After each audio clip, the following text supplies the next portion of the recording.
Halo anak-anak, jumpa lagi dengan Usrio. Kali ini Usrio akan membahas tentang konsep dasar bilangan desimal.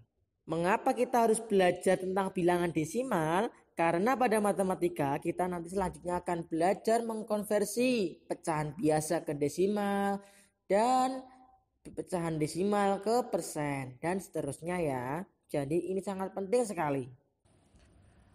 Tapi sebelum kita membahas bilangan desimal itu seperti apa, Usrio akan mengulangi pelajaran yang sudah pernah kalian temui di kelas 2 tentang nilai tempat suatu bilangan. Oke, misal Ustadz Rio punya angka 2357. Nah, masih ingat kan ya, kalau 2 itu menempati nilai ribuan, 3 ratusan, 5 posisinya sebagai puluhan, dan 7 sebagai satuan. Nah, sampai saat itu kita tahu bahwa satuan adalah unit terkecil. Nah, setelah kita belajar bilangan desimal, ternyata ada yang lebih kecil lagi dari satuan, yaitu pecahan. Nah, tapi bagaimana cara kita menuliskan nilai pecahan dalam nilai tempat seperti ini? Lalu, bagaimana kita menuliskannya dalam bentuk nilai tempat seperti ini? Untuk itu Usrio misalkan seperti ini. Satuan Ustadz Rio tulis 1 ya. Kan satuan. Puluhan Ustadz Rio tulis 10. Ratusan Ustadz Rio tulis 100. Dan ribuan Ustadz. Perhatikan. Dari 1 ke 10 itu dikali 10. Dari 10 ke 100 itu dikali 10. Dari 100 ke 1000 itu dikali 10. Berarti ini kan semuanya kelipatan 10. Tadi ada contoh 2357.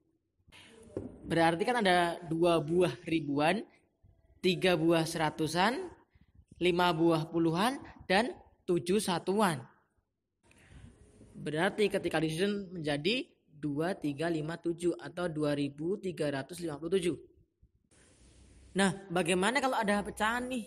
Kita menuliskannya di mana? Nah, karena kalau 1000 aja sebelumnya 100. Kalau 100 aja sebelumnya 10 dan 10 sebelumnya 1. Nah, 1 itu sebelumnya lagi berapa? Yang kelipatan 10.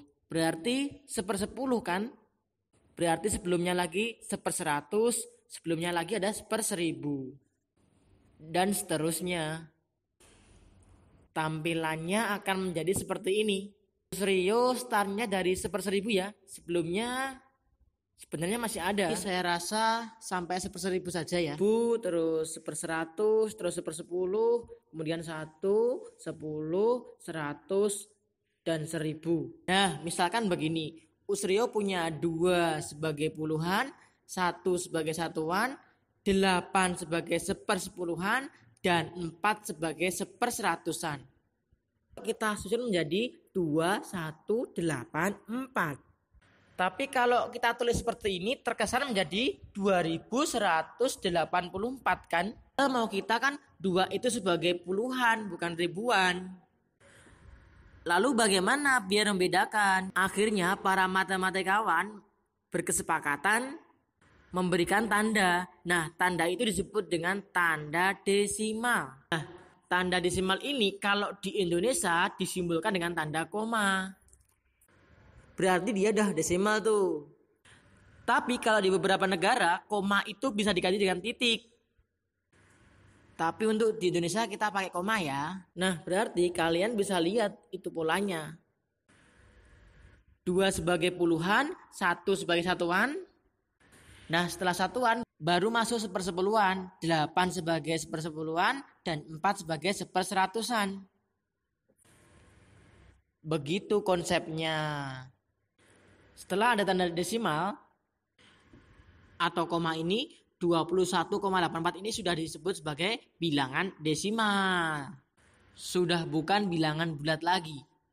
Begitu. Bisa dipahami ya? Oke, sementara sampai di sini dulu ya anak-anak.